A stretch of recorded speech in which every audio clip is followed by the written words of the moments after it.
قابل احترام معزز اور محترم مہمانان گرامی، علماء کرام، مشائخ اعظام، بزرگوں، بھائیوں اور ساتھیوں، السلام علیکم ورحمۃ اللہ وبرکاتہ۔ ناچیز کے لیے یہ سعادت کی بات ہے کہ آج کی اس میلاد مصطفیٰ صلی اللہ علیہ وآلہ وسلم اور حق باہو کانفرنس میں آپ کے ساتھ مخاطب ہونے کا شرف حاصل کر رہا ہوں، اور میں اصلاحی جماعت و عالمی تنظیم العارفین دربار حضرت سلطان باہو رحمۃ اللہ علیہ کی جانب سے آپ تشریف لانے والے تمام معزز اور محترم مہمانان گرامی کا تہ دل سے شکریہ ادا کرتا ہوں اور آپ کو خوش آمدید کہتا ہوں۔ And especially I am very thankful to all our most honorable excellencies, ambassadors, representatives from different Muslim embassies. I am very glad and delighted that you are here in today's our ceremony. میرے بھائیوں اور بزرگوں، نبی اکرم خاتم الانبیاء صلی اللہ علیہ وآلہ وسلم کی ذات اقدس ہمارے ایمان کا اور ہماری محبتوں کا محور ہے۔ ہم سب حضور صلی اللہ علیہ وآلہ وسلم سے محبت رکھتے ہیں، اور ہم سب نبی اکرم صلی اللہ علیہ وآلہ وسلم کی ذات اقدس سے اس محبت کی کوشش کرتے ہیں جو ایمان کے لیے لازم ہے۔ جیسا کہ حضور صلی اللہ علیہ وآلہ وسلم کا فرمان ہے کہ جب تک تم اپنے ماں باپ، اہل و عیال، گھر بار، مال و متاع، ہر چیز سے بڑھ کے، حتیٰ کہ خود اپنی جان سے بڑھ کر بھی مجھ سے محبت نہیں کرتے، تمہارا ایمان کامل نہیں ہو سکتا۔ تو ہم سب حضور سے اس محبت کا دعویٰ رکھتے ہیں یا اس محبت کے لیے کوشاں رہتے ہیں۔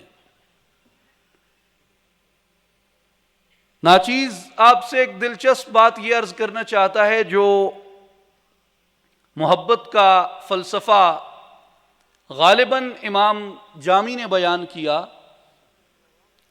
کہ عشق اول در دل معشوق پیدا می شود، کہ جو اپنے آپ کو عاشق کہتا ہے، اپنے آپ کو محب کہتا ہے، وہ در حقیقت محب ثانی ہوتا ہے،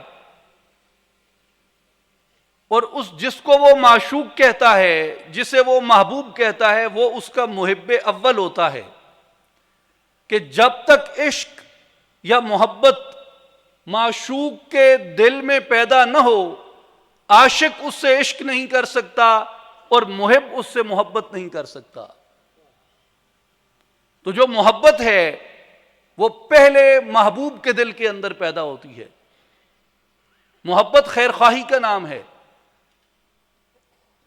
تو خیر خواہی پہلے محبوب کے سینے کے اندر ہوتی ہے، محبوب کے دل کے اندر ہوتی ہے۔ اگر آپ قرآن مجید میں دیکھیں، نبی اکرم صلی اللہ علیہ وآلہ وسلم کا تعارف اللہ تبارک و تعالی نے جس پیرائے میں کروایا، لَقَدْ جَاءَكُمْ رَسُولٌ مِّنْ أَنفُسِكُمْ عَزِيزٌ عَلَيْهِ مَا عَنِتُّمْ حَرِيصٌ عَلَيْكُمْ بِالْمُؤْمِنِينَ رَءُوفٌ رَحِيمٌ۔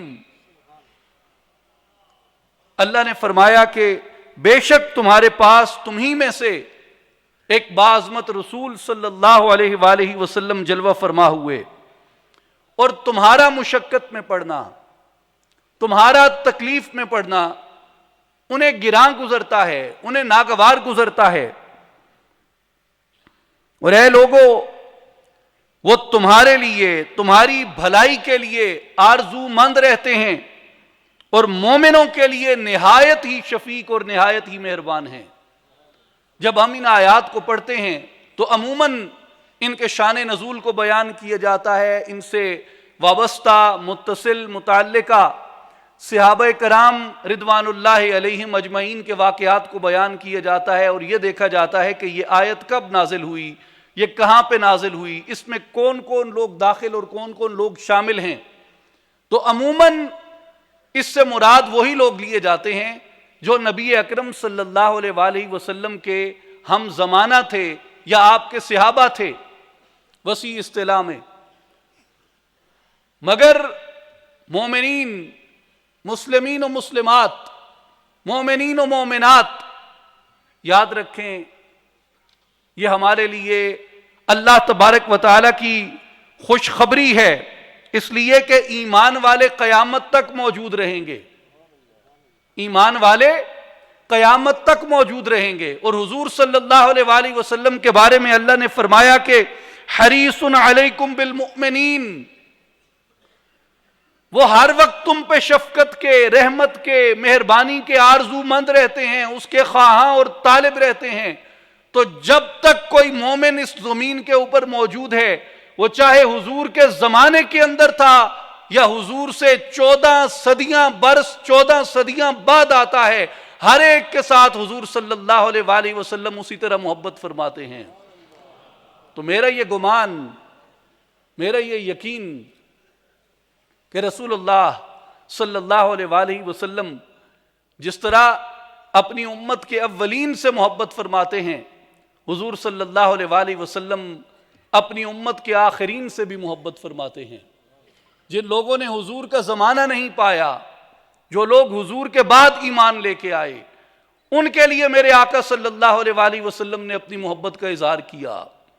تو اس لیے ناچیز یہ کہنے میں اپنے آپ کو حق بجانب سمجھتا ہے کہ ہم اگر حضور سے محبت کرتے ہیں تو امام جامی کے قول کے مطابق کہ عشق اول در دل معشوق پیدا می شود، میں بعد میں محبت کرتا ہوں حضور سے، حضور مجھ سے پہلے محبت فرماتے ہیں۔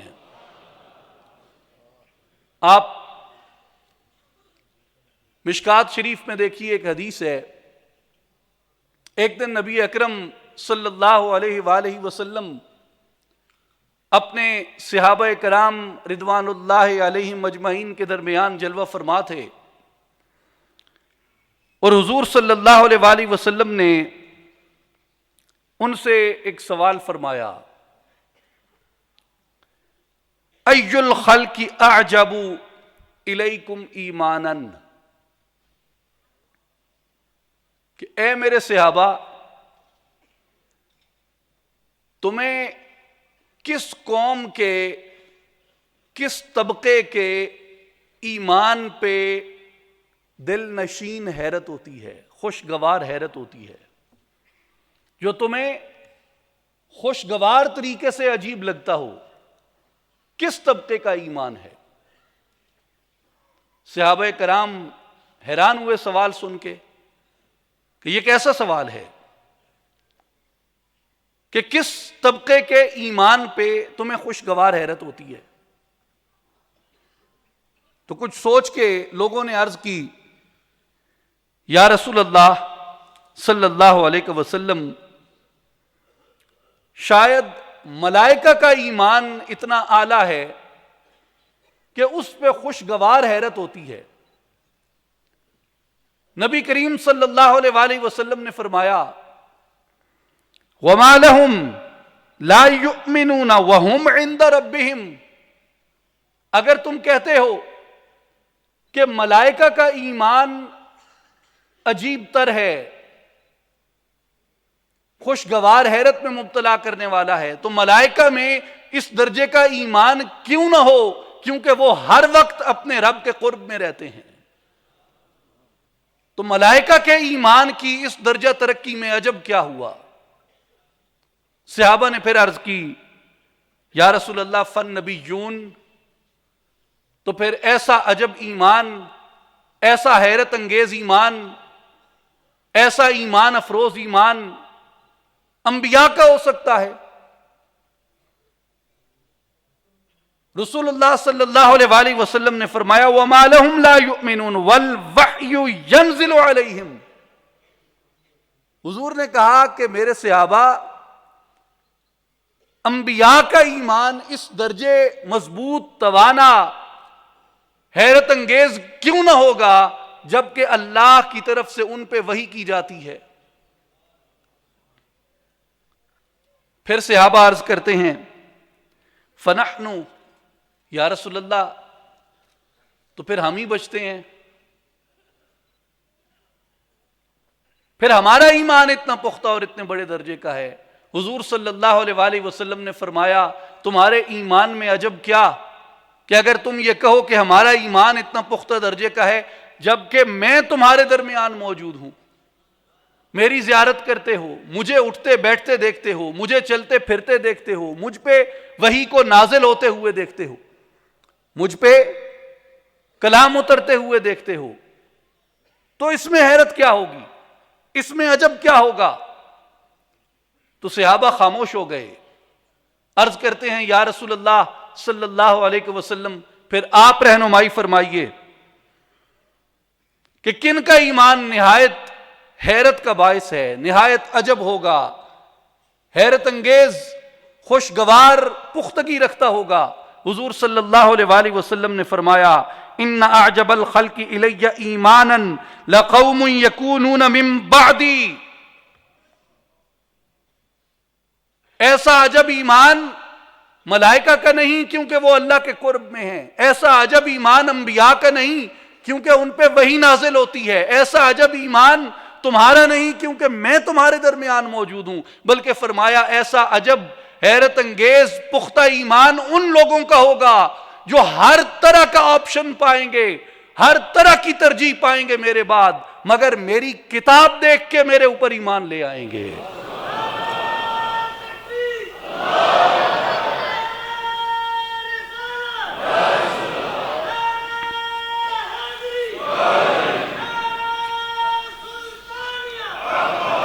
اس لیے حضور نے کہا کہ وہ ہر طرح کی گفتگو پائیں گے، ہر طرح کا عقیدہ پائیں گے، ہر طرح کا نظریہ پائیں گے، ہر طرح کا مذہب پائیں گے، ہر طرح کے صحیفے پائیں گے، ہر طرح کی کتابیں پائیں گے، ہر طرح کا علم پائیں گے، طرح طرح کی ترجیحات دیکھیں گے، طرح طرح کے آپشنز ان کے سامنے کھلے ہوں گے، لیکن وہ سب عقیدوں کو، سب نظریات کو، سب صحیفوں کو، سب علوم کو ایک طرف رکھ کے میری کتاب کی صداقت کی گواہی دیں گے اور میری رسالت کی گواہی دیں گے، حالانکہ انہوں نے مجھے دیکھا نہ ہوگا، حالانکہ انہوں نے مجھے دیکھا نہ ہوگا۔ میرے بھائیوں اور بزرگوں، دوستوں اور ساتھیوں، مجھے اس میں کوئی شک نہیں ہے کہ ملائکہ کا ایمان افضل ہے، اس میں کوئی شک نہیں ہے کہ انبیاء کا ایمان افضل ہے، اس میں کوئی شک نہیں ہے کہ حضور کو دیکھنے والوں کا ایمان افضل ہے، لیکن یہ وہ بشارت ہے جو میرے کریم آقا نے اپنی زبان مبارک سے ہم گناہگار امتیوں کے لیے فرمائی جو اپنے نبی کے 1400 برس بعد آئے۔ ہمارے اور اپنے درمیان ایک نسبت کو رسول اللہ نے قائم فرمایا، ہمارے لیے حضور نے ایک بشارت کو قائم فرمایا، ایک خوشخبری کو قائم فرمایا، ایک نوید کو قائم فرمایا، محبت کے ایک ذریعے کو استوار فرمایا۔ امام احمد ابن حنبل نے روایت فرمایا کہ رسول اللہ صلی اللہ علیہ وآلہ وسلم نے فرمایا میرے بھائیو خوشخبری سنیں، حضور کی خوشخبری سنیں اور حضور کی وہ محبت دیکھیں جو حضور نے ہم غریبوں، لاچاروں، مسکینوں، گناہگاروں، تقصیروں کے بھروں سے فرمائی۔ حضور نے فرمایا طوبی لمن رآنی وآمن بی، اسے مبارک ہو جس نے مجھے دیکھا اور ایمان لایا، اسے مبارک ہو جس نے مجھے دیکھا اور ایمان لایا۔ وَطُوبَى 7 مرات لمن لم يرنی وآمن بی، حضور نے کہا جس نے مجھے دیکھا اور ایمان لایا اسے مبارک ہو، اور ایسے شخص کو 7 مرتبہ مبارک ہو جس نے مجھے نہ دیکھا اور مجھ پہ ایمان لایا۔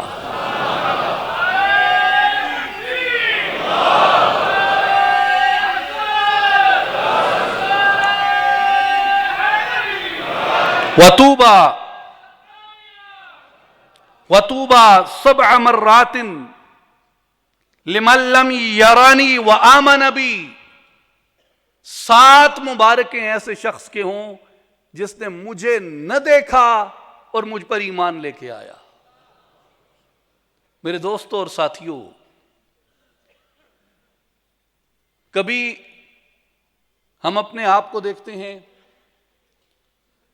اور کبھی اپنے اس عظیم نبی اور رسول آقا و مولا کو دیکھتے ہیں، کہاں ان کی رفتیں، ان کی عظمتیں سورہ والنجم میں دیکھیں، سورہ حجرات میں دیکھیں، الم نشرح میں دیکھیں، سورہ کوثر میں دیکھیں،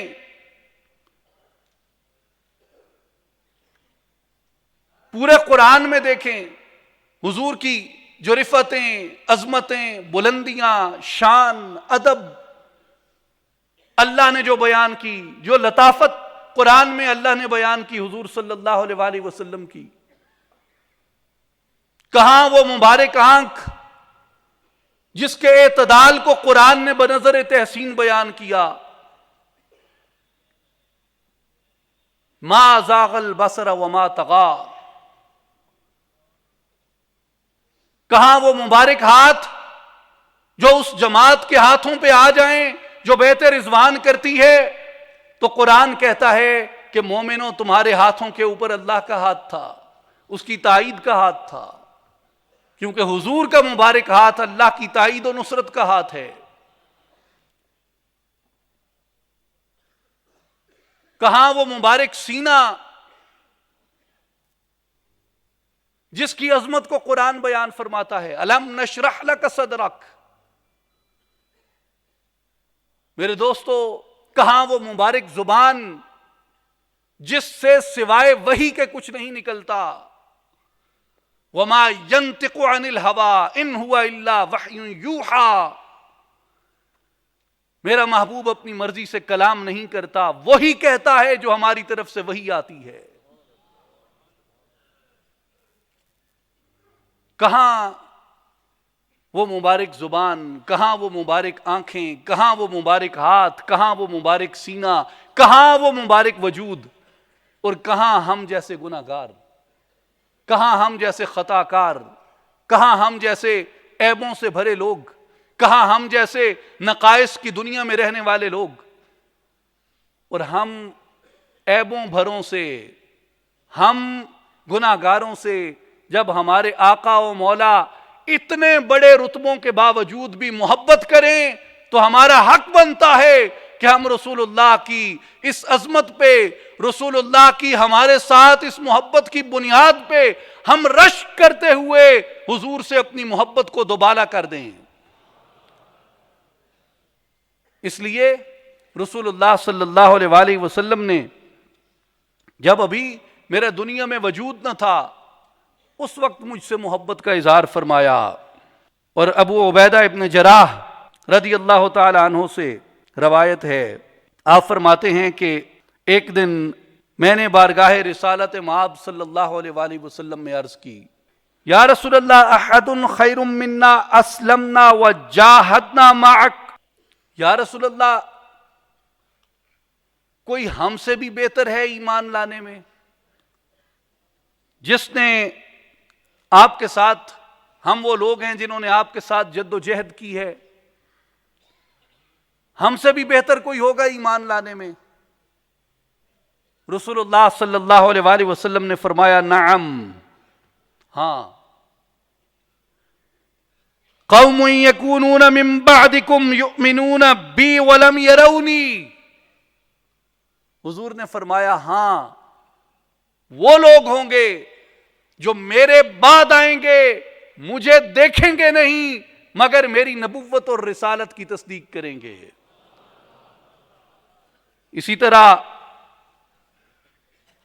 امام مسلم نے صحیح مسلم کتاب الجنت و صفا کے اندر حضور صلی اللہ علیہ وآلہ وسلم کی حدیث کو روایت کیا، ابو ہریرہ رضی اللہ تعالیٰ عنہ کی روایت سے، کہ جو لوگ میرے بعد آئیں گے وہ بھی اسی طرح میری زیارت کے، میرے دیدار کے مشتاق ہوں گے جس طرح تم لوگ میری زیارت کے، میرے دیدار کے مشتاق ہوتے ہو۔ جس طرح تم مجھے نہ دیکھو تو تمہاری حالتیں متغیر ہو جاتی ہیں، تم بے چین ہو جاتے ہو، تم مضطرب ہو جاتے ہو۔ حضرت حنظلہ کی مثال لے لیں، حضرت ثوبان کی مثال لے لیں، دیگر صحابہ کی مثال لے لیں کہ اگر وہ رسول اللہ کی زیارت نہ کرتے، رسول اللہ کا دیدار نہ کرتے، رسول اللہ کو نہ دیکھتے، بے چین ہو جاتے، مضطرب ہو جاتے۔ حضور صلی اللہ علیہ وآلہ وسلم نے فرمایا کہ یہ تڑپ، یہ جذب، یہ عشق، یہ محبت اور ہجر کی یہ کیفیت یہ صرف تمہیں نہیں ملی، یہ انہیں بھی نصیب ہوگی جو میرے بعد آئیں گے۔ میرے دیدار کے صرف تم ہی طالب نہیں ہو، وہ بھی میرے دیدار کے طالب ہوں گے جو میرے اور تمہارے بعد آئیں گے۔ اس لیے امام مسلم رحمۃ اللہ علیہ نے روایت کیا، حضور صلی اللہ علیہ وآلہ وسلم نے فرمایا من اشد امتی لی حب الناس یکونون بعدی۔ حضور نے فرمایا میری امت میں مجھ سے سب سے زیادہ محبت کرنے والے لوگ میرے بعد آئیں گے۔ یود احدہم لو رآنی باہلہ ومالہ، ان میں سے ہر ایک یہ چاہے گا کہ وہ اپنا مال و متاع دے کے، اپنی سارا کچھ دے کے میری ایک جھلک دیکھ لے اس کے بدلے میں۔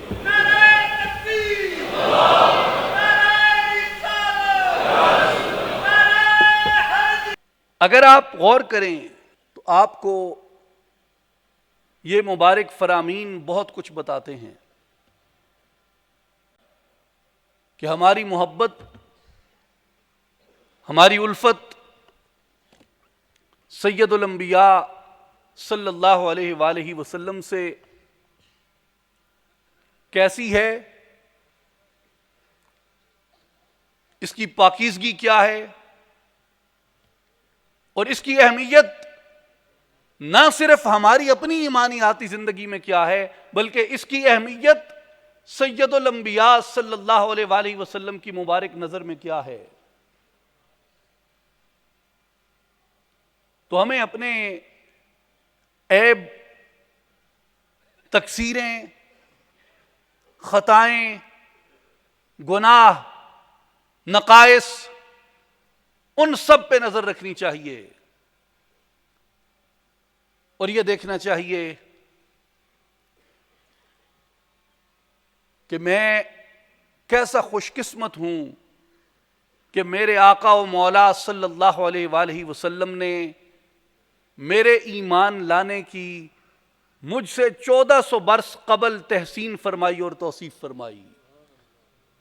یہ ان کا کرم ہے کہ انہوں نے ہمیں اپنوں میں شمار فرمایا۔ یہ ان کی لجپالی ہے، ان کی کریمی ہے، ان کی عطا ہے کہ انہوں نے ہمیں اپنے دامن سے وابستہ ہونے کی توفیق عطا فرمائی۔ اور میرے بھائیوں، اس کے عوض ہم کیا پیش کر سکتے ہیں؟ اس کے عوض ہم کیا دے سکتے ہیں؟ اس کے عوض اگر ہم کچھ پیش کر سکتے ہیں ان کی مبارک بارگاہ کے اندر، اس کے عوض اگر ہمیں کچھ حضور کی بارگاہ اقدس کے اندر لے کے جانا ہے یا کچھ ہمیں حضور کی بارگاہ اقدس کے اندر پیش کرنا ہے تو اس کا صلہ تو کوئی نہیں ہو سکتا، اس کا عوض تو کوئی نہیں ہو سکتا، اس کی قیمت تو کوئی نہیں ہو سکتی۔ محبت کی کیا قیمت ہو سکتی ہے؟ ارے ماں کی بیٹے سے محبت کی، ماں کی بیٹی سے محبت کی کوئی قیمت نہیں ہو سکتی، تو رسول کی اپنے امتی سے محبت کی کیا قیمت ہو سکتی ہے؟ یاد رکھیں میرے بھائیوں اور بزرگوں، اس کا صلہ ہم نہیں دے سکتے، اس کی قیمت ہم نہیں چکا سکتے، لیکن دو چیزیں ہمیں ضرور ملتی ہیں۔ ایک قرآن مجید کی آیت میں عرض کروں گا اور ایک رسول اللہ کی حدیث میں عرض کروں گا۔ قرآن مجید کی آیت میں اللہ تبارک و تعالی ارشاد فرماتے ہیں قل لا اسألکم علیہ اجرا الا المودۃ فی القربى، کہ حبیب صلی اللہ علیہ وسلم آپ انہیں فرما دیجئے کہ میں نے تمہیں جو کتاب دی، ہدایت دی، پیغام دیا، نجات دی، جنت کی راہ دکھائی، دوزخ سے بچانے کی تدبیر بتائی، اللہ کا راستہ دکھایا، توحید سمجھائی، اس سب کے صلے میں تم سے کوئی اجرت نہیں لیتا، کوئی معاوضہ نہیں لیتا، الا المودۃ فی القربى، سوائے اس کے کہ میرے اقربا سے محبت کرو۔ عبداللہ ابن عباس رضی اللہ عنہما روایت کرتے ہیں کہ میں نے عرض کی یا رسول اللہ صلی اللہ علیہ وسلم ہؤلاء الذین وجبت علینا مؤدتہم، یہ کون لوگ ہیں جن کی مؤدت ہمارے اوپر واجب کی گئی قرآن میں؟ تو حضور صلی اللہ علیہ وآلہ وسلم نے فرمایا کہ جن کی مؤدت تمہارے اوپر واجب کی گئی ہے وہ علی ہیں، فاطمہ ہیں، اور ان کے دونوں بیٹے یعنی حسن و حسین ہیں۔ ہم اس کے عوض اگر کچھ پیش کر سکتے ہیں تو ان کے اقربا کی محبت ہے، مودت ہے۔ اور حدیث پاک میں رسول اللہ صلی اللہ علیہ وآلہ وسلم نے فرمایا لا یؤمن احدکم، اگر چاہتے ہو کہ تمہارا ایمان مکمل ہو جائے تو یاد رکھو تم میں کوئی کامل ایمان والا تب تک نہیں ہو سکتا حتی یکون ہواہ تبعا لما جئت بہ، حتیٰ کہ وہ اپنے آپ کو اس کے تابع نہ کر دے جو اللہ نے مجھے دے کے بھیجا ہے۔ اللہ نے حضور کو قرآن دے کے بھیجا، اللہ نے حضور صلی اللہ علیہ وآلہ وسلم کو کتاب دے کے بھیجا، تو حضور کی جو ہم سے محبت ہے، حضور کی ہم پہ جو یہ شفقت اور عنایت ہے، اس کا عوض اور اس کا صلہ یہی ہو سکتا ہے کہ قرآن مجید کو اپنی زندگی میں عملی طور پہ داخل کیا جائے۔ اس کا صلہ یہی ہو سکتا ہے کہ حضور صلی اللہ علیہ وآلہ وسلم کی سنت اور حضور صلی اللہ علیہ وآلہ وسلم کے احکام کی پیروی کی جائے، حضور کے اخلاق مبارک کو اختیار کیا جائے، حضور کی عادات مبارکہ کو اختیار کیا جائے، اور حضور صلی اللہ علیہ وآلہ وسلم نے اپنے نمونہ عمل سے ہمارے لیے ایک انسان کا جو کردار چھوڑا ہے اس کردار کو اختیار کیا جائے۔ میرے بھائیوں اور بزرگوں، آج آپ غور کریں، ہم جس مقام پہ موجود ہیں، جس معاشرے کے اندر رہتے ہیں، اس معاشرے میں ہم نے حضور کے اخلاق، حضور کے کردار سے کیا پھیلایا، اور وہ لوگ جو رسول اللہ کے مخالف تھے، جو موافقت نہیں رکھتے تھے، جو جنگ کرتے تھے آپ کے خلاف اس پیغام کے بدلے میں، ہم نے ان کے اخلاق کو ترجیح دی۔ رسول اللہ کا اخلاق کیا ہے؟ رسول اللہ کا اخلاق ہے بشروا ولا تنفروا، بشارت دو، خوشخبری دو، نفرت مت پھیلاؤ۔ رسول اللہ کا اخلاق کیا ہے؟ وَيَسِّرُوا وَلَا تُعَسِّرُوا، آسانیاں پیدا کرو، لوگوں کو مشکلات میں مت ڈالو۔ آج ہم اگر اپنے آپ میں، اپنے معاشرے میں غور کریں، اپنے طور اتوار میں غور کریں، اپنی سماجی معاشرتی زندگی، اپنے رویے میں غور کریں، تو ہم نے رسول اللہ صلی اللہ علیہ وآلہ وسلم کے اخلاق سے کیا سیکھا؟ رسول اللہ کے اخلاق سے کیا اپنایا؟ رسول اللہ کی مبارک عادات سے کیا اپنایا؟ رسول اللہ کی سنت اور شریعت سے کیا اپنایا؟ رسول اللہ کے احکام سے کیا اپنایا؟ حضور نے کہا تھا بشرو، بشارت دو، ولا تنفروا، نفرت مت پھیلاؤ۔ میرا کسی سیاسی جماعت سے کوئی تعلق نہیں ہے، ہر ایک کی اپنی اوپینین یا رائے ہو سکتی ہے، مگر آپ سوشل میڈیا، اخبارات، ٹیلی ویژن کھول کے دیکھیں، اور اسے حضور صلی اللہ علیہ وآلہ وسلم کے پیغام سے، اس نبی سے جو ہمارے پیدا ہونے سے صدیوں پہلے ہم سے محبت کرتے تھے، ہماری توصیف کرتے تھے، ہمارا وصف کرتے تھے، ہماری تحسین کرتے تھے، ہمیں بتاتے تھے کہ تم بعد میں آؤ گے مگر میں پھر بھی تم سے محبت کرتا ہوں. اس نبی کی سنت، اس کے اخلاق سے ہم نے کیا سیکھا ہے؟ ہمارے عملی رویے جو ہمارے اظہار کی صورت میں موجود ہیں مختلف جگہ پہ، کیا وہ ہماری محبت کی دلیل بنتے ہیں کہ اس محبت کے بدلے میں بھی اپنے نبی سے اتنی محبت کرتا ہوں؟ ہم نے جو وتیرہ اختیار کیا ہے وہ نفرتیں پھیلانے کا ہے. ہم نے جو وتیرہ اختیار کر رکھا ہے اپنی قومی زندگی میں اور قومی رویوں میں، وہ مشکلات پیدا کرنے کا ہے، جبکہ رسول اللہ نے تو فرمایا تھا کہ آسانیاں بانٹو. رسول اللہ نے فرمایا تھا کہ مجھے بشیر بنا کے بھیجا گیا ہے، میں بشارت دینے والا ہوں، مجھے اخلاق کی تکمیل کرنے والا بنا کے بھیجا گیا ہے، میں تمہارا معلم اخلاق ہوں، تمہیں اخلاق کی تربیت دیتا ہوں، تمہیں اخلاق آداب سکھاتا ہوں. اور آپ آج اپنے لیڈروں کی تقریریں سنیں، across the board without any discrimination. آپ غور کریں، وہ چیزیں جو رسول اللہ نے منع فرمائی تھیں ان کو ہم نے اپنا وتیرہ بنا لیا. یعنی حیرت ہوتی ہے. حضور صلی اللہ علیہ وآلہ وسلم کی بارگاہ میں ایک شخص آتا تھا، صحیح بخاری کی حدیث ہے، حضور کی بارگاہ میں ایک شخص آتا تھا، اس کا نام تھا عبداللہ، اور وہ حضور کو ہنساتا تھا، مزاح کرتا تھا حضور سے. اور جب وہ آتا تھا وہ باتیں ایسی کرتا کہ حضور تبسم فرماتے اس کی باتوں پہ. تو ایک مرتبہ عبداللہ نے شراب پی، اور یہ وہ عبداللہ ہے جس کا اس معاشرت میں نک نیم بعض لوگ اسے حمار کہتے تھے. اس نے شراب پی، اس کے اوپر حد عائد ہوئی اور اسے کوڑے لگائے گئے. کوڑوں کے بعد اس نے توبہ کی، پھر چلا گیا. کچھ دن بعد دوبارہ اسے پکڑا گیا کہ اس نے شراب پی ہے، تو دوبارہ اس پہ حد لگی، اسے کوڑے مارے گئے. اس نے پھر توبہ کی، تیسری مرتبہ پھر وہ پکڑا گیا، شراب پی اس نے، پھر پکڑا گیا، سرکار کے دربار میں پیش کیا گیا. سرکار نے پھر فرمایا کہ اس پہ حد جاری ہوتی ہے. اب اسے جب کوڑے لگائے جا رہے تھے تو ایک صحابی رسول وہاں پہ کھڑے تھے.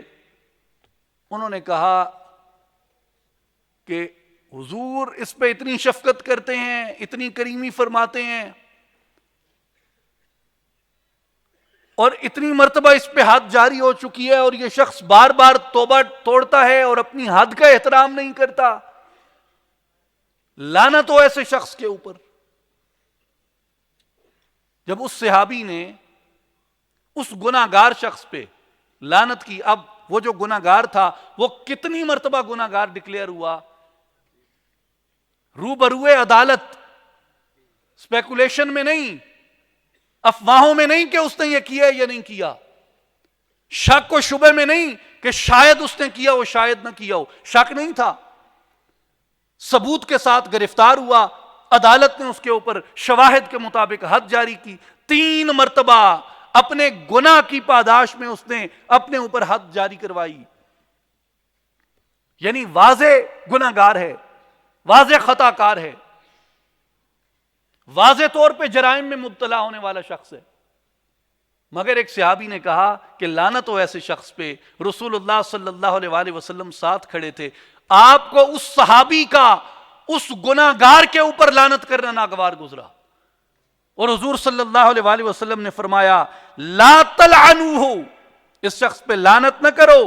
فواللہ ما علمت انہ یحب اللہ ورسولہ، میں فقط اتنا جانتا ہوں کہ یہ اللہ اور اس کے رسول سے محبت کرتا ہے.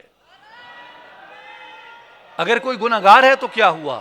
ایک ڈکلیئرڈ گناہگار ہے، عدالت سے 3 مرتبہ سزا یافتہ ہے ایک جرم میں، حضور کے روبرو سے حد جاری کی گئی، تعزیر جاری کی گئی، کوڑے لگائے گئے، شرابی ہے، توبہ توڑتا ہے، کئی گناہ کرتا ہے، مگر رسول اللہ نے فرمایا کہ میں اس کے بارے میں اتنی بات جانتا ہوں کہ یہ اللہ اور اس کے رسول سے محبت کرتا ہے، اس لیے یہ لعنت کا مستحق نہیں ہے۔ اس کا گناہگار ہونا ضرور اپنی جگہ مسلم ہے، مگر اتنے گناہوں کے باوجود بھی یہ لعنت کا مستحق نہیں ہے۔ میرے بھائیوں اور بزرگوں، ابو دردہ رضی اللہ تعالیٰ عنہ کی روایت ہے، امام ابو داؤد نے بیان کیا اسے، کہ حضور صلی اللہ علیہ وآلہ وسلم نے فرمایا جو کسی پہ لعنت کرتا ہے، وہ لعنت جب اس کے منہ سے، اس کے لبوں سے نکلتی ہے تو وہ لعنت آسمان کی طرف جاتی ہے۔ جب وہ آسمان کی طرف جاتی ہے تو آسمان کے دروازے بند کر دیے جاتے ہیں، وہ لعنت آسمانوں میں راہ نہیں پا سکتی، وہ زمین کی طرف لوٹتی ہے۔ جب وہ زمین کی طرف آتی ہے، زمین کے دروازے بند کر دیے جاتے ہیں، وہ لعنت زمین میں راہ نہیں پا سکتی۔ امام ابو داؤد نے ابو دردہ رضی اللہ عنہ کی روایت سے اسے روایت فرمایا، زمین کے دروازے بند کر دیے جاتے ہیں، وہ لعنت زمین میں راہ نہیں پاتی، وہ لعنت دائیں جاتی ہے، دائیں راہ نہیں پاتی، وہ لعنت بائیں جاتی ہے، وہ لعنت بائیں راہ نہیں پاتی، پھر اس کو لوٹا کے اسی شخص پہ ڈالا جاتا ہے جس کی زبان سے وہ ادا ہوئی ہوتی ہے۔ میرے دوستو،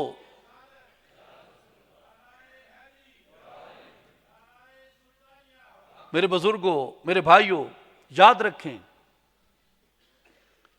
یہ کلمات بظاہر بہت آسان ہوتے ہیں کہنے۔ اب اس صحابی نے اگر ایک گنہگار کے لیے کہہ دیا تھا، یعنی جو آج کی ہماری پاکستانی سوسائٹی ہے، آج کی ہماری جو معاشرت ہے، آج کا جو ہمارا محاورہ ہے، آج کا جو ہمارا لب و لہجہ ہے، اس کے مطابق تو شاید یہ کوئی اتنی بڑی بات نہیں کہ رسول اللہ اس پہ آ کے ٹوکتے کہ لعنت کی ہے، گنہگار پہ کی ہے تو پھر ٹھیک ہی کیتا ہوئے گا، تو انہوں کہنے کیا سی وہ اتنی انی واری توبوں پان چھڑ۔ لیکن سرکار نے فرمایا کہ نہیں، یہ دیکھو کہ وہ اللہ اور اس کے رسول سے محبت کرتا ہے۔ سرکار نے فرمایا کہ جو لعنت کرتا ہے، لعنت آسمانوں سے لوٹتی ہے، زمین سے لوٹتی ہے، دائیں سے لوٹتی ہے، بائیں سے لوٹتی ہے، اور واپس اسی شخص پہ پڑتی ہے جس نے وہ لعنت منہ سے ادا کی ہوتی ہے۔ حضور صلی اللہ علیہ وآلہ وسلم نے فرمایا، صحیح بخاری کی روایت ہے، کہ جو شخص قتل کرتا ہے اپنے آپ کو، وَمَنْ قَتَلَ نَفْسَهُ بِشَيْءٍ فِي الدُّنْيَا، جس نے کسی آلے سے اپنے آپ کو دنیا میں قتل کیا، خودکشی کی، فرمایا کہ قیامت کے دن اسی آلے کے ساتھ اس شخص کو عذاب دیا جائے گا۔ جو شخص جس آلے کے ساتھ خودکشی کرتا ہے، جس آلے کے ساتھ اپنے آپ کو مارتا ہے، جس آلے کے ساتھ اپنے آپ کو قتل کرتا ہے، جس آلے کے ساتھ اپنے آپ کو وہ اس دنیا سے رخصت کرتا ہے، جس بارود کے اندر اپنے آپ کو پھٹاتا ہے، سرکار نے فرمایا قیامت کے دن وہ اسی آلے کے ساتھ اسے عذاب دیا جائے گا۔ وہ چھری ہے تو چھری سے، بارود ہے تو بارود سے، تلوار ہے تو تلوار سے، گولی ہے تو گولی سے۔ اس کے بعد سرکار علیہ الصلوۃ والسلام نے فرمایا، وَمَن لَعَنَ مُؤْمِنًا فَهُوَ كَقَتْلِهِ، جس نے کسی مومن پہ لعنت کی گویا اس نے اس مومن کا قتل کیا۔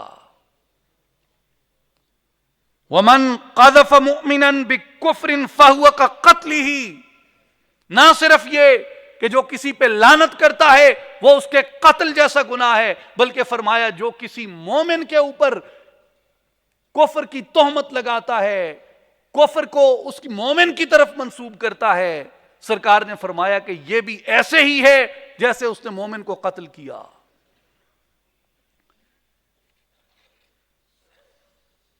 ہم تہمت لگاتے ہیں، کفر کی تہمت۔ آپ یہاں دیکھیں، ایک کفرستان بنا ہوا ہے سوشل میڈیا پہ، ہر طرف ہر روز سینکڑوں کی تعداد میں ایک جمعہ بازار محسوس ہوتا ہے آپ کو کفر کے فتووں کا؟ کوئی اور تو نہیں ہے پس خنجر آزمائی، ہم ہی قتل ہو رہے ہیں، ہم ہی قتل کر رہے ہیں۔ سرکار علیہ الصلوۃ والسلام نے اس عمل سے، اس فعل سے ہمیں منع کیا، اور حضور صلی اللہ علیہ وآلہ وسلم نے فرمایا کہ جب تم تہمت لگاتے ہو کسی پہ کفر کی تو وہ ایسے ہی ہے جیسے تم نے اپنے مومن بھائی کا قتل کر ڈالا ہے، اور تہمت تمہارے نزدیک چھوٹی ہوتی ہے۔ قرآن مجید سے پوچھیں، سورہ نور میں اللہ نے فرمایا وَتَحْسَبُونَهُ هَيِّنًا وَهُوَ عِندَ اللَّهِ عَظِيمٌ، تمہارے نزدیک تہمت چھوٹی چیز ہوگی مگر اللہ کے نزدیک تہمت چھوٹی نہیں ہوتی۔ اللہ کے نزدیک یہ ایک بڑا گناہ ہے، اللہ کے نزدیک یہ ایک عظیم گناہ ہے۔ صحیح بخاری میں امام بخاری رحمۃ اللہ علیہ نے سیدنا ابو دردہ رضی اللہ تعالیٰ عنہ سے روایت کیا، ابو ہریرہ رضی اللہ عنہ سے روایت کیا کہ حضور صلی اللہ علیہ وآلہ وسلم نے فرمایا کہ جس شخص نے اپنے غلام پر تہمت لگائی، اپنے غلام پر تہمت لگائی، اپنے ماتحت پہ تہمت لگائی، اور وہ غلام اس تہمت سے بری تھا، تو سرکار نے فرمایا کہ قیامت کے دن اس کے آقا کو، تہمت لگانے والوں کو، اس کے جو سینئر تھا اس کو، حضور صلی اللہ علیہ وآلہ وسلم نے فرمایا کہ جولد یوم القیامہ، اس کو قیامت کے دن اس کی تعزیر لاگو کی جائے گی اور اسے کوڑے مارے جائیں گے اس تہمت لگانے کے۔ میرے دوستوں اور ساتھیوں، حضور صلی اللہ علیہ وآلہ وسلم نے ہمیں ہماری زبان کے استعمال کا ایک کوڈ آف کنڈکٹ دیا کہ تم کیا کہہ سکتے ہو اور کیا نہیں کہہ سکتے، اور جو تم کہتے ہو تمہارے نزدیک وہ حقیر ہو سکتا ہے، تمہارے نزدیک وہ معمولی ہو سکتا ہے، مگر اللہ کے نزدیک وہ باتیں معمولی نہیں ہیں۔ اللہ اپنی ساری مخلوق سے محبت کرتا ہے۔ میں اس میں پک اینڈ چوز کر سکتا ہوں کہ مجھے اس سے محبت ہے اور مجھے اس سے محبت نہیں ہے، لیکن جس نے بھی کہا اقرار باللسان اور تصدیق بالقلب سے لا الہ الا اللہ محمد الرسول اللہ، صحیح روایات کے مطابق وہ اس بات کا مستحق ہو گیا کہ رسول اللہ اس سے محبت فرماتے ہیں۔ وہ گنہگار ہو سکتا ہے،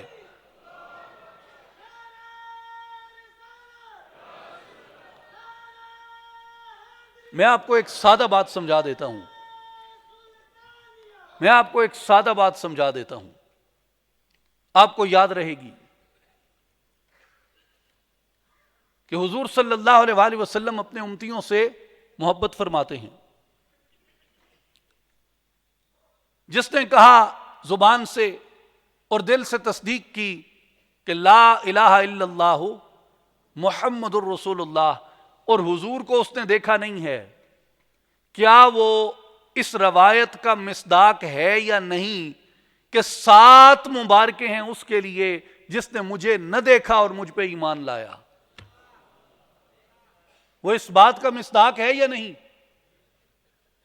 یہ حدیث اس پہ منطبق ہوتی ہے یا نہیں ہوتی؟ میرے آقا کا یہ قول اس پہ لاگو ہوتا ہے یا نہیں ہوتا؟ ہوتا ہے نا؟ تو وہ کیا بن گیا؟ حضور نے اس کے لیے 7 مبارکیں فرمائیں۔ تو جب کسی کو تہمت لگانے لگو تو کیا ہم صرف اتنا وعدہ اپنے آپ سے اور اپنے نبی سے کر سکتے ہیں کہ میں کسی کو بھی تہمت لگانے سے پہلے یہ ضرور دیکھ لوں گا کہ کیا وہ میرے آقا کی 7 مبارکوں کا مستحق ہے یا نہیں ہے؟ میرے بھائیوں اور بزرگوں، ہم جب کسی کو لعنت کرتے ہیں تو کیا ہم ایک لمحے کے لیے رک کر یہ سوچ سکتے ہیں کہ یہ وہ شخص ہے جسے اللہ اور اس کے رسول سے محبت ہے، اور اگر اسے اللہ اور اس کے رسول سے محبت ہے تو کیا اللہ اور اس کا رسول کا حبدار اس بات کا مستحق ہے کہ اسے لعنت کی جائے؟ اور جب رسول اللہ اس سے محبت کرتے ہیں اس کے محبت کرنے سے پہلے اس سے محبت کرتے ہیں. تو جس سے حضور محبت کرتے ہوں، حضور اپنی امتیوں سے محبت کرتے ہیں، تو جس سے حضور محبت کرتے ہوں وہ اس بات کا مستحق نہیں ہے کہ اس کو لعنت کی جائے. میرے بھائیوں اور بزرگوں، قرآن مجید کا حکم ہے کہ ایک دوسرے کو برے القاب سے مت پکارو. نعرہ تکبیر، نعرہ رسالت، نعرہ خلافت، نعرہ حیدری، نعرہ غوثیہ، نعرہ سلطانیہ، میری جان جوانی، حضور جان نشین سلطان الفقر حضرت سخی سلطان محمد علی صاحب. صالحین کی معیت میں، صالحین کی صحبت میں، نیکوں کی صحبت میں اللہ اور اس کے رسول کی محبت کو تلاش کرنا یہ ایمان کی تقویت کا باعث ہے. تو ہماری خوش قسمتی ہے کہ آپ کی معیت اور صحبت میں ہم اس پیغام سے باہر ہو رہے ہیں. میرے بھائیوں، نبی کریم صلی اللہ علیہ وآلہ وسلم نے فرمایا کہ مسلمان کو گالی دینا فسق ہے اور مسلمان کا قتال کرنا کفر ہے. اور نبی کریم صلی اللہ علیہ وآلہ وسلم کی حدیث پاک ہے صحیح بخاری میں، حضور نے فرمایا کہ کبر الکبائر ہے ایک شخص اپنے ماں اور باپ کو گالی دے. تو صحابہ میں سے ایک شخص نے حیران ہو کر پوچھا، یا رسول اللہ صلی اللہ علیہ وسلم، یہ کیسے ممکن ہے کہ کوئی شخص اپنی ماں کو یا اپنے باپ کو گالی دے؟ رسول اللہ صلی اللہ علیہ وآلہ وسلم نے فرمایا کہ وہ براہ راست نہ بھی دے، جب وہ کسی کے باپ کو گالی دیتا ہے تو وہ شخص جواب میں اس کے باپ کو گالی دے گا. جب وہ کسی کی ماں کو گالی دیتا ہے تو وہ شخص جواب میں اس کی ماں کو گالی دے گا. تو اس لیے رسول اللہ نے فرمایا کہ یہ بنیادی طور پہ اپنی ماں اور اپنے والد کو گالی دے رہا ہے. میرے بھائیوں اور بزرگوں، یہ روایات عرض کرنے کا مقصد محض یہ نہیں تھا کہ ان کا بیان ہو جائے، بلکہ اس کا مقصد یہ تھا کہ یہ حضور صلی اللہ علیہ وآلہ وسلم کے نمونہ عمل کے طور پہ ہمارے سامنے روشن اور واضح ہیں. میرے آقا نے کبھی کسی مومن اور مسلمان پہ لعنت نہیں فرمائی. میرے آقا و مولا صلی اللہ علیہ وآلہ وسلم نے کبھی کسی پہ تہمت نہ فرمائی. میرے آقا و مولا صلی اللہ علیہ وآلہ وسلم نے کبھی کسی کو گالی نہ دی. میرے آقا و مولا صلی اللہ علیہ وآلہ وسلم نے کبھی کسی کے عیب نہ اچھالے، کبھی کسی کی کوتاہیوں کو، غلطیوں کو حضور صلی اللہ علیہ وسلم نے ممبروں سے بیان نہ فرمایا، بلکہ لوگوں کی عیب پوشی کی، لوگوں کے ستر ڈھانپے. اس لیے حضور صلی اللہ علیہ وآلہ وسلم نے اپنی امت کو، اپنے صحبت نشینوں کو، اپنے پاس بیٹھنے والوں کو اور اپنے بعد آنے والوں کے لیے حضور صلی اللہ علیہ وآلہ وسلم نے یہ احکامات چھوڑے کہ لوگوں لعنت نہ کرنا، لوگوں گالی نہ دینا، لوگوں کسی کے عیب مت اچھالنا، لوگوں کسی کو تم تہمت سے داغدار مت کرنا. میرے بھائیوں اور بزرگوں، آج اپنی معاشرت ہمارے اپنے ہاتھ میں ہے. اس معاشرت میں ہم زندہ ہیں. جو اچھا بوئیں گے ہم خود بھگتیں گے. ہمارے بچے اس اچھے گفتگو، اچھے کلام، اچھے رواج کی چھاؤں میں بیٹھیں گے. اگر آج ہم برائی کا بیج بوئیں گے، اگر آج ہم جبر کا، اگر آج ہم ظلم کا، گالم گلوچ کا، لعنت کا، تہمتوں کا، کفر کے فتووں کا بیج بوئیں گے، کل کو ہم خود اسی کانٹوں والے درخت کے نیچے ہوں گے. کل کو ہم خود، ہمارے بچے اس چیز کو، اس عذاب کو اور عذاب کو بھگتیں گے. تو یہ ہمارے اختیار میں ہے. اگر ہم واقعتاً رسول اللہ صلی اللہ علیہ وآلہ وسلم کی اس محبت سے اپنے آپ کو بہرہ ور کرنا چاہتے ہیں، اس محبت کا صلہ چاہتے ہیں، اس محبت کا اجر چاہتے ہیں، اس محبت کا مزہ چاہتے ہیں، اس محبت کی مٹھاس چاہتے ہیں، تو اللہ اور اس کے رسول کی رضا کی خاطر رسول اللہ کے اخلاق اور آداب کا نمونہ بنا لو اپنے آپ کو، رسول اللہ کے آداب اور اخلاق میں ڈال لو اپنے آپ کو۔ میرے بھائی اور بزرگوں، الیکشن کا دور دورہ ہے، میری یہاں موجود تشریف فرما آپ تمام اہل پاکستان مسلمانوں سے یہ گزارش ہے کہ اپنے آپ کو کسی کی خاطر کسی گناہ میں مت گھسیٹیں۔ میں آپ سے کوئی عہد نہیں لینا چاہتا، جیسے عام طور پہ جلسوں میں ہاتھ کھڑے کروائے جاتے ہیں، میں آپ سے کوئی ہاتھ کھڑا نہیں کروانا چاہتا، کوئی گنتی نہیں کروانا چاہتا، لیکن ایک عاجزانہ اپیل درخواست آپ سے کرنا چاہتا ہوں کہ اللہ کے لیے اور اس کے رسول صلی اللہ علیہ وآلہ وسلم کی محبت کے لیے اور حضور کی سنت اور شریعت کی اتباع میں اور حضور کی پیروی میں اپنے دلوں میں یہ عہد کریں کہ ہم کسی مسلمان مرد ہو یا عورت ہو اس کو تہمت سے داغدار نہیں کریں گے،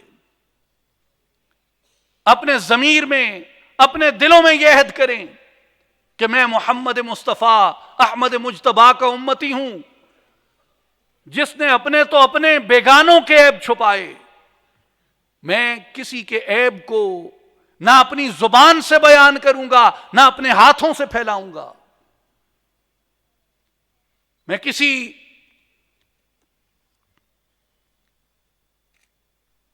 سیاسی لیڈر کے جلسے میں کسی کی عزت آبرو چار دیواری بہن بیٹی کو دی گئی گالی کے نتیجے میں اس کے جوش کو دیکھ کے میں تالی نہیں بجاؤں گا، یہ مجھے اپنے آپ سے عہد کرنا ہے۔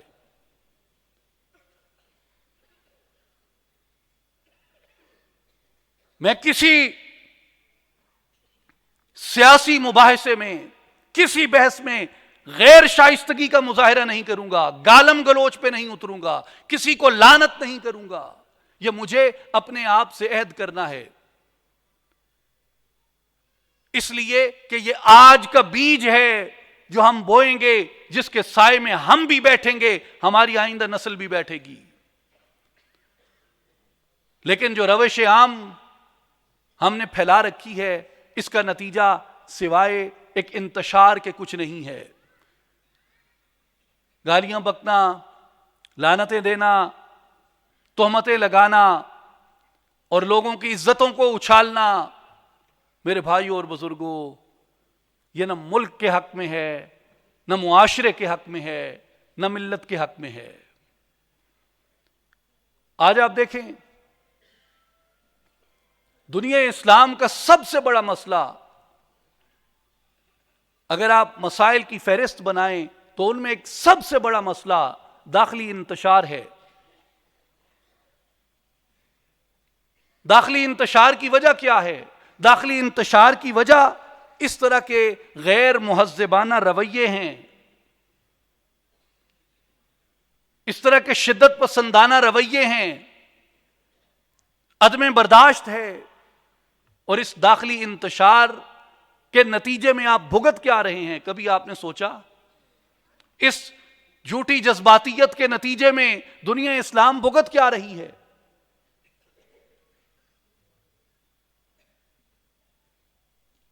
میرے بھائیوں اور بزرگوں، غزہ میں 22,000 شہادتیں ہو چکی ہیں،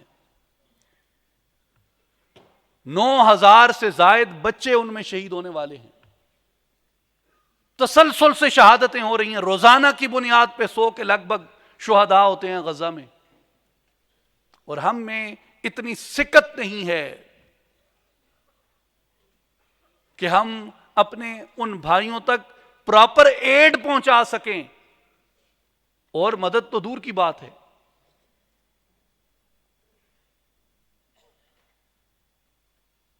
میرے بھائیوں اور بزرگوں، یہ اگر آپ غور و فکر کریں، اگر آپ سوچیں تو یہ کیوں ہوا ایسا؟ ہم اس کمزوری تک بحیثیت امہ کیوں پہنچے؟ اس داخلی انتشار اس کی ایک بڑی وجہ ہے۔ اس داخلی انتشار سے معیشتیں کمزور ہوئیں، دفاع کمزور ہوا، خارجہ پالیسیاں کمزور ہوئیں۔ اس داخلی انتشار کے سبب معاشرت کمزور ہوئی، جس کے نتیجے میں ریاستیں کمزور ہوئیں۔ جب ریاستیں کمزور ہوئیں، ان میں اتنی سکت نہیں ہے کہ حق کو حق کہہ سکیں، جھوٹ کو جھوٹ کہہ سکیں، قاتل کو قاتل کہہ سکیں، ظالم کو ظالم کہہ سکیں، مقتول کو مقتول اور مظلوم کو مظلوم کہہ سکیں۔ اتنی سکت نہ رہی۔ آپ دیکھیں، ابھی ان 2 سالوں میں، 2 برسوں میں 2 جنگیں ہوئیں، ایک غزہ کی اور ایک یوکرین کی۔ آپ دونوں پہ انٹرنیشنل رسپانس دیکھ لیں، غزہ پہ کیا انٹرنیشنل رسپانس ہے اور یوکرین پہ کیا ہے۔ یہ میں نہیں کہہ رہا، آئرلینڈ کے پرائم منسٹر لیو وارادکر نے، جارڈن کے فارن منسٹر ایمن صفادی نے، ملائیشیا کے ڈپٹی پرائم منسٹر احمد زاہد حمیدی نے، اور دنیا نے اس پہ بات کی ہے کہ ذرا کمپیئر کریں جو ہپوکریسی ہے so called globalised civilised world کی، غزہ میں اور یوکرین میں، وہ آپ کو نظر آتی ہے۔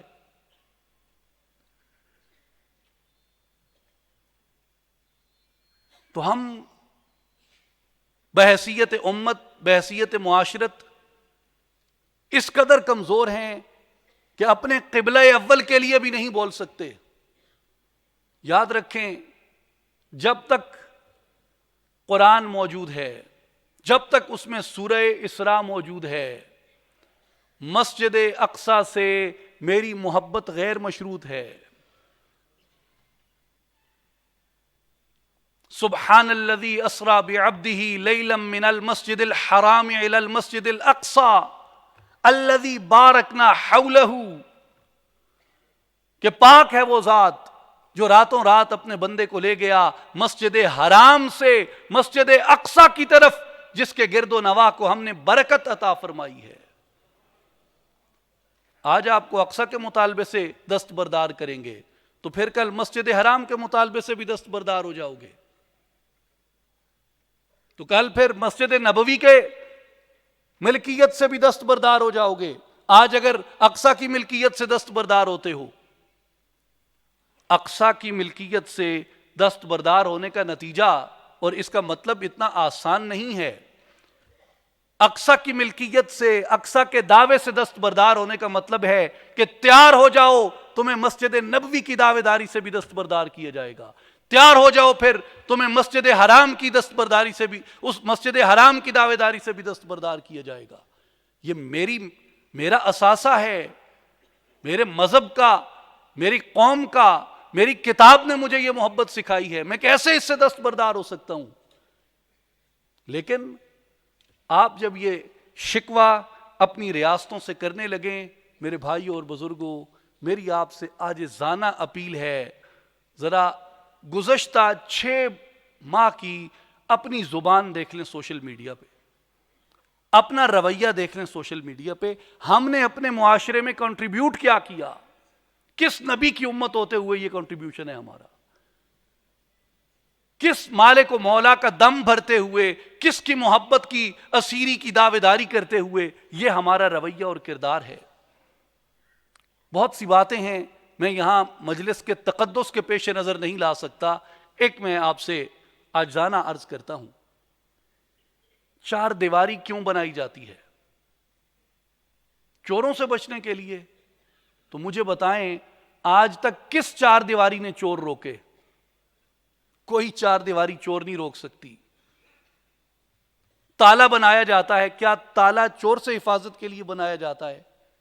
کون سا تالا ہے جو چور کو ریزسٹ کر سکتا ہے؟ 4 دیواری چور کو روکنے کے لیے نہیں ہوتی، 4 دیواری آپ کی پرائیویسی ہوتی ہے، کہ جہاں آپ موجود ہیں اپنے بچوں سے، گھر والوں کے ساتھ، اس کے اندر کوئی تانک جھانک نہ کر سکے۔ اور آج خیر سے آپ جو ہمارے ٹک ٹاک ٹرینڈز ہیں ان کو دیکھیں، آپ اپنا بیڈ روم اٹھا کے سوشل میڈیا پہ لے آئے، آپ اپنی مقدس رشتے اٹھا کے سوشل میڈیا پہ ہم لے آئے، جو ایک بنیادی کامن سینس کی بات ہے کہ بھئی چار دیواری کا مطلب کیا ہے؟ وہ آپ کی پرائیویسی ہے، چور سے بچاؤ کے لیے نہیں ہے چار دیواری. چار دیواری آپ کے گھر کے راز کی حفاظت کے لیے ہے، آپ کی تقدیس کی حفاظت کے لیے ہے، آپ کی حرمت کے لیے ہے، آپ کے احترام کی حفاظت کے لیے ہے، آپ کی تکریم کی حفاظت کے لیے ہے. اس کو آپ نے ٹاک آف ٹاؤن بنا دیا. تو میرے بھائی اور بزرگوں، ہمیں اپنے آپ کو سیرت پڑھتے ہوئے اور سیرت پاک کا مطالعہ کرتے ہوئے اس پیمانے میں رکھنا چاہیے، اور جو تفرقہ ہے، شدت ہے، اس سے اجتناب کرنا چاہیے، سخت گوئی سے، سخت رویوں سے اجتناب کرنا چاہیے. قرآن نے کیا کہا؟ وَاعْتَصِمُوا بِحَبْلِ اللَّهِ جَمِيعًا وَلَا تَفَرَّقُوا. اللہ کی رسی کو مضبوطی سے پکڑ لو اور تفرقے میں مت پڑو، تقسیم میں مت پڑو. گفتگو کے آخری حصے میں، آخری 2-3 منٹ میں آپ سے عرض کروں گا کہ وَلَا تَفَرَّقُوا سے اولیاء کرام نے اور صوفیاء کرام نے یہ فرمایا کہ تفرقہ دو طرح کا ہے. ایک تفرقہ آپ کے اندر ہے اور ایک تفرقہ آپ کے باہر ہے. آپ کو ان دونوں پہ قابو رکھنا ہے، نہ باہر کے تفرقے میں مبتلا ہوں نہ اندر کے تفرقے میں مبتلا ہوں. باہر کا تفرقہ ملت میں اتحاد اور یکجہتی ہے، اور اندر کا تفرقہ آپ کی اپنی شخصیت کے اندر یکجہتی ہے. یعنی انسان کی شخصیت 3 حصوں میں تقسیم ہوتی ہے، جسم میں، عقل میں اور روح میں. ایک آپ کا جسم ہے جس کے لیے اعمال ہیں، ایک آپ کی عقل ہے جس کے لیے آپ کا عقیدہ ہے، اور ایک آپ کی روح ہے، آپ کا باطن ہے جس کے لیے اللہ تبارک و تعالی نے ذکر مقرر فرمایا ہے. الا بذکر اللہ تطمئن القلوب. اللہ کے ذکر سے دلوں کو اطمینان نصیب ہوتا ہے. اور جو حضرت سلطان العارفین سخی سلطان باہو رحمت اللہ تعالی علیہ کے طریقے میں عملاً جو پریکٹس کیا جاتا ہے، اس میں ذات کا ذکر وہ بنیادی طور پہ آپ کی ان تینوں چیزوں کی تربیت اور اصلاح کرتا ہے، جسم کی بھی، عقل کی بھی اور روح کی بھی. اس لیے اللہ تبارک و تعالی نے فرمایا ہے قرآن مجید میں کہ فَإِذَا قَضَيْتُمُ الصَّلَاةَ فَاذْكُرُوا اللَّهَ قِيَامًا وَقُعُودًا وَعَلَى جُنُوبِكُمْ. جب تم نماز پڑھ چکو تو کھڑے بھی، بیٹھے بھی اور کروٹوں کے بل بھی اللہ کا ذکر اختیار کرو. انسان کے 3 ہی پوسچر ہوتے ہیں، یہ کھڑا ہوتا ہے، یا بیٹھا ہوتا ہے، یا کروٹوں کے بل ہوتا ہے. تو کیسے ممکن ہے کہ انسان ہر حال میں اللہ کا ذکر کرے؟ تو قرآن مجید نے اس کا طریقہ بھی بتایا کہ وَاذْكُرْ رَبَّكَ فِي نَفْسِكَ. اپنے رب کا ذکر کرو اپنے انفس میں، اپنی سانسوں میں. وَاذْكُرْ رَبَّكَ فِي نَفْسِكَ تَضَرُّعًا وَخِيفَةً وَدُونَ الْجَهْرِ مِنَ الْقَوْلِ. اپنے رب کا ذکر کرو اپنی سانسوں میں، عاجزی سے، خفیہ طریقے سے، بغیر آواز نکالے. اور وہ طریقہ کیا ہے کہ انسان کے 2 سانسیں، ایک اندر جاتی ہے، ایک سانس باہر آتی ہے. اور سانس کو آپ نے اللہ کے ذکر کی عادت ڈالنی ہے. اور سانس کو جب آپ ذکر میں ڈالتے ہیں تو اس کو آپ اپنی قوت ارادہ کے ذریعے کنٹرول کرتے ہیں، اپنی فزیکل بینگ سے نہیں، اپنے ارادے کی قوت سے. کہ آپ امیجنیشن میں اللہ کا ذکر کریں. جب اندر سانس جائے تو آپ کی زبان حرکت نہ کرے، آپ کے ہونٹ حرکت نہ کریں، آواز پیدا نہ ہو. جب اندر سانس جائے تو سانسوں میں ملا کے اپنے تخیل کی قوت سے کہیں اللہ. اور جب سانس باہر لیں تو آپ کے ہونٹ نہ ہلیں، زبان نہ ہلے، آواز پیدا نہ ہو. آپ باہر سانس لیتے ہوئے اپنی قوت خیال کے ساتھ کہیں ہو اللہ ہو. اللہ ہو، اللہ ہو. جب آپ اس ترتیب سے ذکر کرتے ہیں تو حضرت سلطان العارفین سلطان باہو رحمۃ اللہ علیہ فرماتے ہیں کہ یہ تمہارے وجود کے، تمہارے ہونے کی ہر ایک چیز کو اپنے ساتھ شامل کر لیتا ہے، تمہارے ظاہر کو بھی، تمہاری عقل کو بھی، اور تمہاری روح کو بھی. اور جب یہ تینوں چیزیں اللہ کے ذکر کی طرف جڑ جاتی ہیں، ان کے اندر ایک یکجہتی پیدا ہو جاتی ہے، ان کے اندر ایک یکتائی پیدا ہو جاتی ہے. جسم بھی اللہ کی طرف راغب ہو جاتا ہے، عقل بھی اللہ کی طرف راغب ہو جاتی ہے، اور روح بھی اللہ کی طرف راغب ہو جاتی ہے. تو پورا انسان ذاکر بن جاتا ہے، اللہ کا ذکر کرتا ہے. اور جو شخص ہر دم اور ہر سانس کے ساتھ اللہ کا ذکر کرتا ہے، اللہ تبارک و تعالیٰ فرماتا ہے کہ وہی لوگ ہیں جو کامیاب ہونے والے ہیں. تو میرے بھائی اور بزرگوں، سلطان باہو رحمۃ اللہ تعالی علیہ جسے چمبے کی بوٹی کہتے ہیں، الف اللہ چمبے دی بوٹی من وچ مرشد لائی ہوں. وہ چمبے کی بوٹی کیا ہے؟ وہ اسم ذات کا ذکر ہے. جو مرشد سالک کے سینے میں اس کی سانسوں کے ذریعے کاشت کرتا ہے، جہاں وہ بوٹی جب پنگرتی ہے، وہ جب پھلتی پھولتی ہے، پھر وہ برگ و بار لے کے آتی ہے، جس کی خوشبو دنیا کو روشن اور معطر کرتی ہے. تو ساری گفتگو کا خلاصہ یہ ہے کہ مومنوں، اس بات کی خوشی مناؤ کہ اللہ نے تمہیں رسول اللہ کی امت بنایا، اور رسول اللہ کی اس محبت پہ ناز کرو کہ ہم فقیروں، حقیروں، پر تقصیروں سے ہمارے آقا و مولا اس قدر محبت فرماتے ہیں. اور میرے بھائی اور بزرگوں، اس کے ساتھ ہم پہ یہ لازم ہوتا ہے کہ حضور صلی اللہ علیہ وآلہ وسلم کے نمونہ عمل کو اختیار کریں، اور زبان کے آداب سیکھیں جو رسول اللہ نے اپنی سیرت میں ہمیں ارشاد فرمائے کہ کیا کہنا ہے اور کیا نہیں کہنا، اور جو تم کہتے ہو اس کا تمہارے اوپر کیا وبال ہوتا ہے. اور آخری بات یہ کہ اپنی اصلاح کے لیے، تفرقے سے دوری کے لیے اپنے آپ کو اللہ کے ذکر کے اندر راغب کریں. یہ ہماری ظاہری باطنی کامیابی ہے. ان اللہ و ملائکتہ یصلون علی النبی یا ایھا الذین آمنوا صلوا علیہ وسلموا تسلیما.